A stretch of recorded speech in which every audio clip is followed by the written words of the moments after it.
50 seconds of logos. But then the world ended. Just because someplace doesn't suit you anymore doesn't mean it's ended. The world just changed in a way that was evolutionarily unfavorable to humans. For example, there are bars that I frequented in my youth that over time are no longer habitable for me, but that doesn't mean they've ended. Agatha 616. Hey, movie, if you're gonna go full multiverse less than 2 minutes in, then we're going to need updates on Agatha 2149 and 8311 at least by the third act. Yep, an asteroid, heading straight for Earth. This note says that this asteroid caused everyone's death, but that's only indirectly true. We soon find out everyone was killed off by giant bugs and other fun CGI stuff. Giant bugs that were likely rightfully pissed off that Agatha was stealing all their credit. You see, the thing that makes rockets, chemical compounds. A lot of them. This is such a bullshit explanation that I could counter with, what makes a rocket is that it was designed to be a rocket, and that would technically be true as well. We lost 95% of the human population in about a year. How? I know he says the biggest bugs in the military took each other out, but how is that even possible? If there isn't enough of these bugs to wipe out every nation's military, then there's no reason for any of the humans to be alive, let alone have a chance at rebuilding.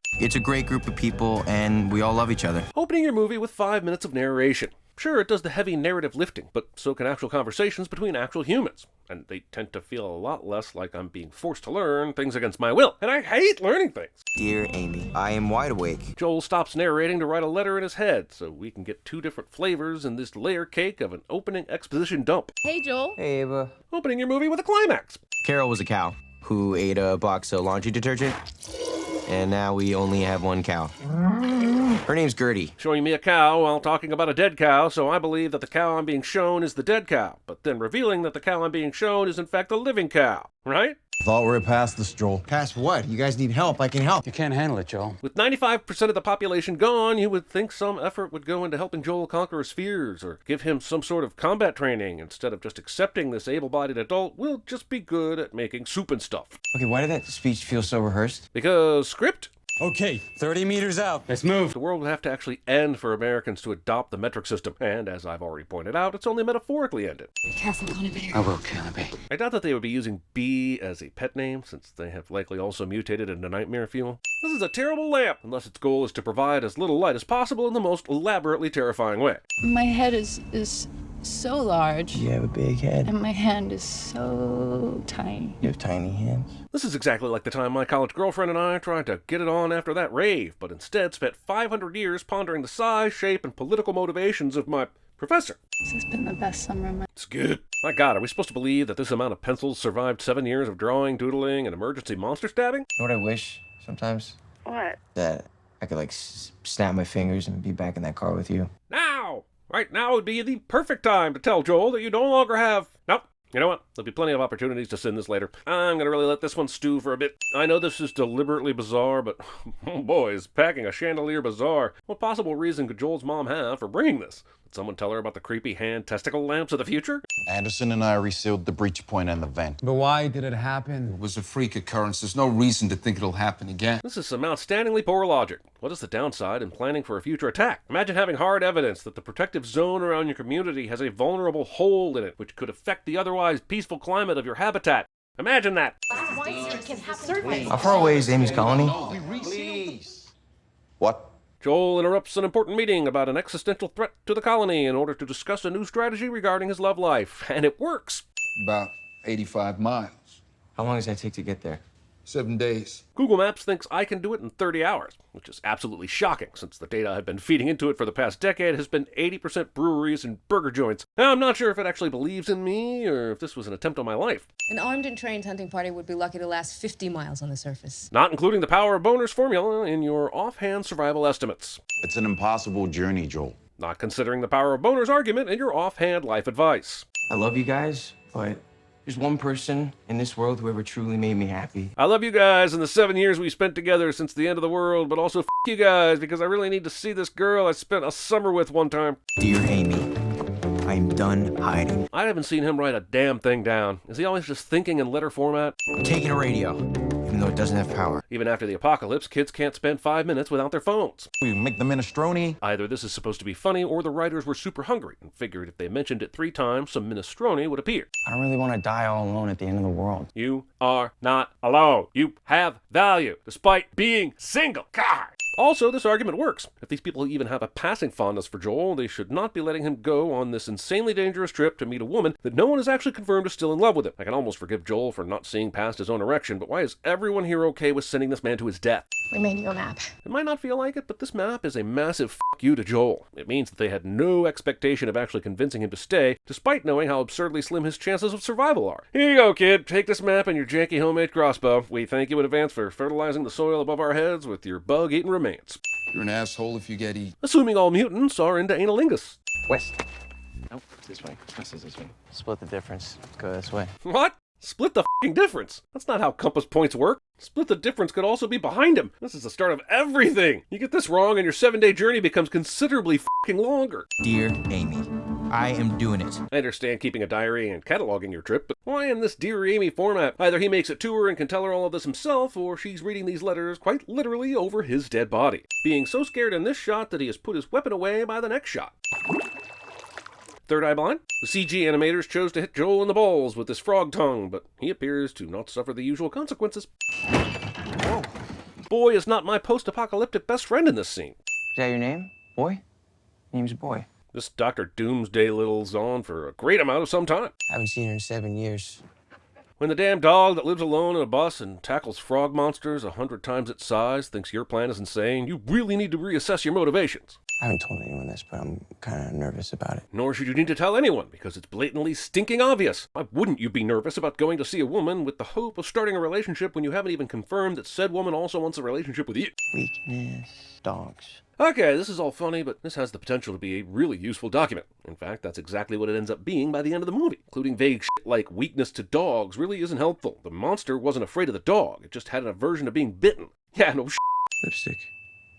Amy. Amy, I haven't seen you in 7 years. Here's something to make your lips look subjectively more appealing. I got a dog, and he's the coolest. He saved my life from a giant frog, and then we hung out on his bus. Recapping all the shit that just happened immediately after it just f***ing happened. Berries. Sustenance. Perfect. Movie makes it seem like Joel is so unfamiliar with the outside world that Boy needs to stop him from eating these berries. But he has only been underground for 7 years. Was Joel just eating random berries before the happening, or is this just another contrived example of his journey giving him all the specific information he needs to defeat the final boss? Sure, you get the occasional bloody corpse, but... Finally! This is what you get for writing your f***ing Dear Amy last will and testament letters instead of looking where you're damn going. It's bad enough that he's making this ridiculous journey in the first place, but he isn't even keeping his eyes on the damn road and doesn't get punished nearly enough for that. It's a rope, you numbskull! Clyde is surprised that the person he dropped a rope onto without notice is surprised, because Joel is the designated idiot of this film, and everything everyone else does makes perfect sense. Was that a samurai sword? Joel's bunker buddy from earlier had some sort of katana sword thing, so why is a samurai sword so wild? You're lucky we weren't monsters. You were yelling like a girl. Oh, this is bad! This is so bad! Ho, woo, there with that sexist talk, little girl. This is the apocalypse, not the Dark Ages. Also, if the monsters are attracted to loud noises, you just threw a grenade, and that was a lot more noise than Joel was making. Also, Joel was being surprisingly composed in this situation and not actually yelling at all. This is bad. Why is this so bad? So the choice here was more about Joel getting belittled by a child than it was about continuity. And just so you know, that whole trio of sins was more about belittling a child than it was about criticisms. Me and my colony were really close, like family. Okay? They were super upset that I left. But not upset enough to insist that you stay. Now you're a fool because you're out here alone.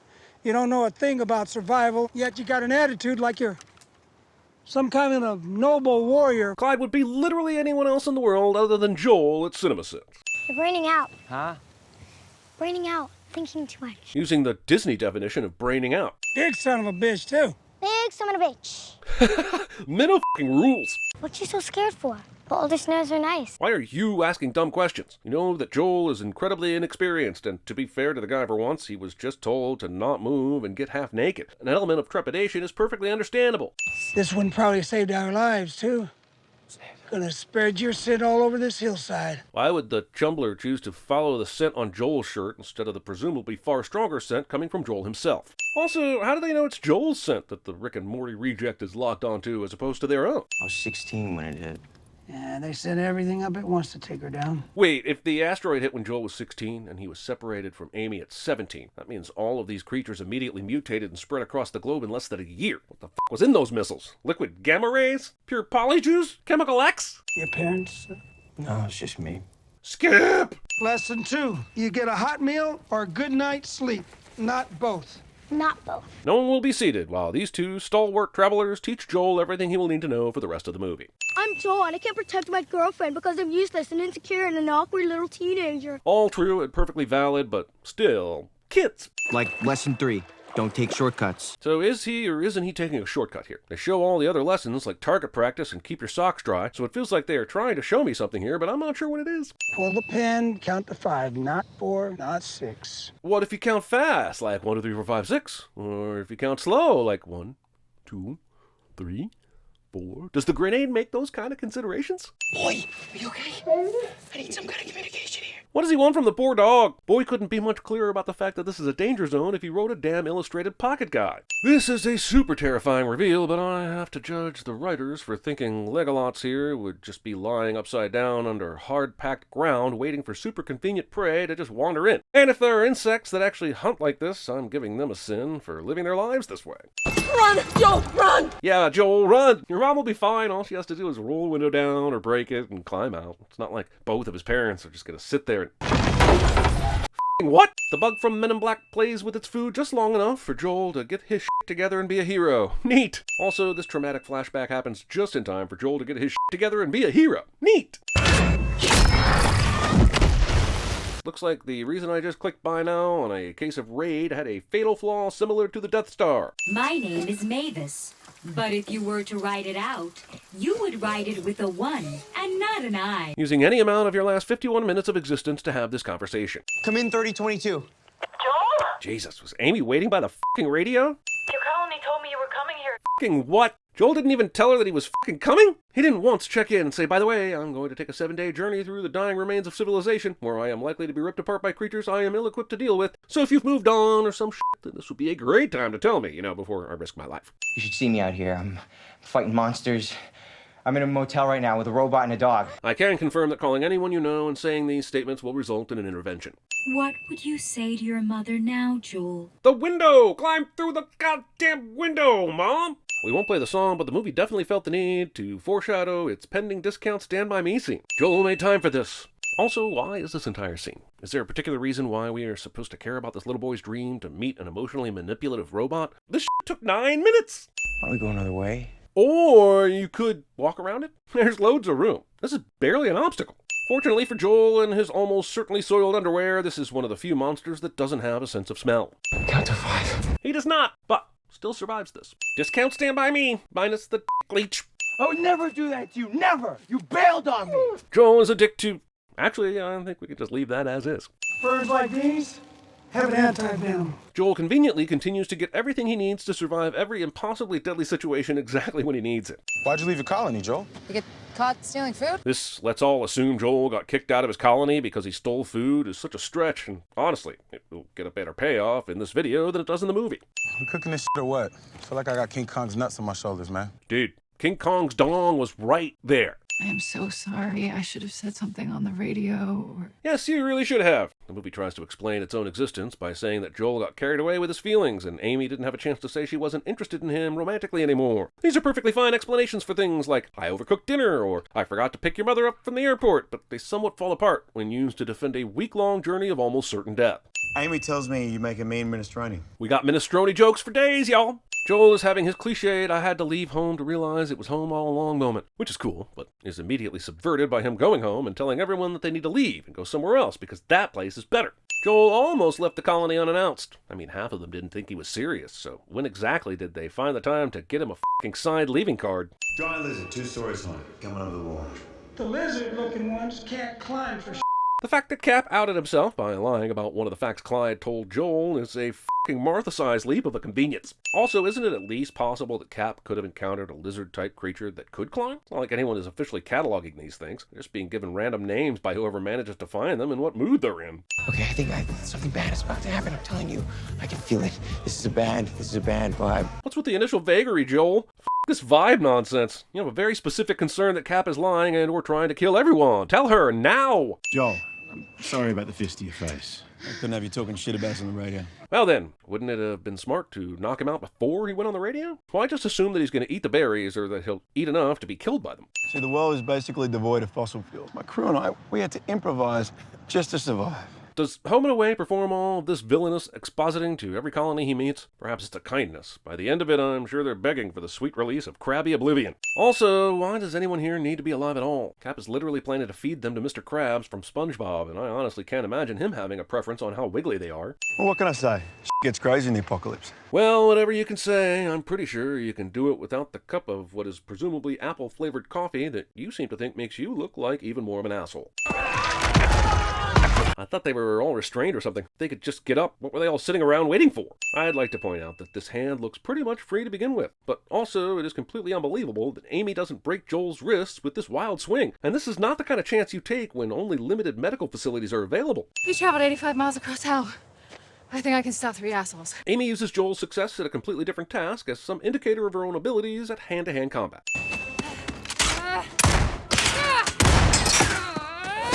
This works, and Amy survives this. And now, discount Captain America versus Crossbones. I'm beginning to think this movie should have been following Amy the entire time. Power Rangers RPM here is treating this like a game of monster battle bots, as if randomly placed electrical charges would be enough to direct steroid Sebastian in a fight. The crab has them cornered, and all of a sudden becomes more preoccupied with smashing than killing. And I know he's one of the good ones, but I'm pretty sure he also understands the assignment. Deus Ex Machina. See over there? Go get Amy. This dog hasn't laid one eye or nostril on Amy, so how the f*** does he know who to run to right now? Oh my god. I'm not sure what all the well-timed gasping is about. From that distance and this angle, how could they even see what just happened, let alone know exactly when it happened? I don't know how you take care of all these people. Saying this job looks tough, but I'm not going to stay to help you with it. I'm so glad you came. So I guess the moral of the story is that no matter how presumptuous you are about someone else's feelings, and no matter how dangerous the journey you take based on those assumptions is, everything will work out fine as long as you prove yourself in battle against an Australian wielding a mutated crustacean. Am I learning the right things here? My name is Joel Dawson. I'm 24 years old, and I survived 7 days on the surface. Just to be clear, Joel's original colony and Amy love him dearly, but not quite dearly enough to not allow him to take on this journey alone. Twice! In this shot, Joel has his original crossbow on his back, but when he left the colony of all the grandparents from Charlie and the Chocolate Factory, he had a brand new harpoon gun. Joel?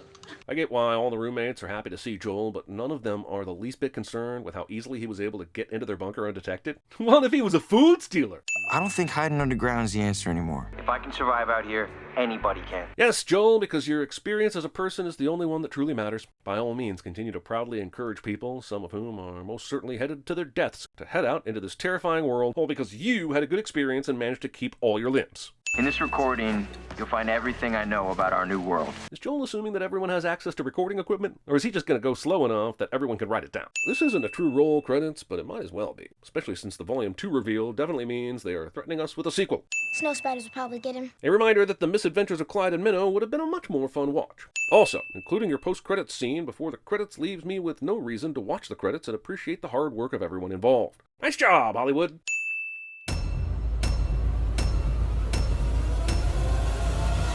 Bombard you with cliches, but what I will say is this: it's not the end of the world. Agatha 616. It's been Agatha all along. I love you guys, but there's one person in this world who ever truly made me happy. Emilio Estevez! Use the advantages that you have. You're fast and small, so. Get them to sign on the line which is dotted. Nope, it's this way. This is this way. Is the sun coming up? Yes, sir. Then put it on the left. What are you looking at, ass? You from Fairfield? Yeah? Why? What a shithole. Pull the pin, count to 5, not 4, not 6. Mississippi, Leslie? Joel ended up traveling 7 days on the surface to get here. 7 days. 7 days. No, impressed. Why'd you leave your colony, Joel? You get caught stealing. Minestrone. No, I didn't get caught stealing. Minestrone. Why is that such a thing? You came for... Minestrone. Good on you, mate. That's beautiful. I don't know, but I blew it up. I blew it up with a hand grenade. Where'd you get a hand grenade? I don't know. Well, what can I say? Welcome to the apocalypse, Mr. Squidward.